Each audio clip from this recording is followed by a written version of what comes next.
بسم اللہ الرحمن الرحیم۔ السلام علیکم۔ اسلامی اور تاریخی واقعات جاننے کے لیے ہمارا چینل سبسکرائب کریں۔ اللہ اللہ، صدقہ و خیرات کا یہ جذبہ۔ ایک اعرابی حضرت علی رضی اللہ عنہ کی خدمت میں حاضر ہوا اور آپ سے کچھ مانگا۔ حضرت علی رضی اللہ عنہ نے فرمایا، اللہ کی قسم، رات کی خوراک سے بچی ہوئی بھی کوئی چیز میرے گھر میں نہیں ہے، چہ جائے کوئی دوسری چیز ہو جو میں تجھے دوں۔ اعرابی یہ کہتا ہوا واپس ہوا، اللہ کی قسم، اللہ تعالی ضرور قیامت کے دن تجھ سے میرے اس سوال کے متعلق پوچھے گا۔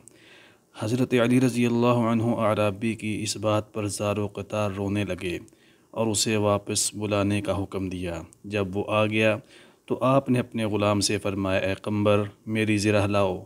قمبر زرہ لایا اور آپ نے زرہ اعرابی کے حوالے کرتے ہوئے فرمایا، دیکھنا کوئی اس کی قیمت میں تجھے دھوکہ نہ دے۔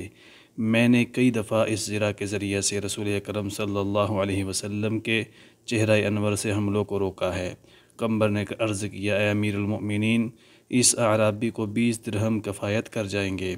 حضرت علی نے فرمایا، اے قمبر، اللہ کی قسم، مجھے اس بات سے خوشی نہیں ہوتی کہ میرے پاس دنیا کی زینت یعنی سونے چاندی کا انبار ہو اور میں اسے صدقہ و خیرات میں لٹا دوں، پھر اللہ تعالیٰ میرے اس صدقہ و خیرات کو قبول بھی کر لے، لیکن مجھ سے قیامت کے روز اس اعرابی کے میرے سامنے کھڑے ہونے کے متعلق پوچھے۔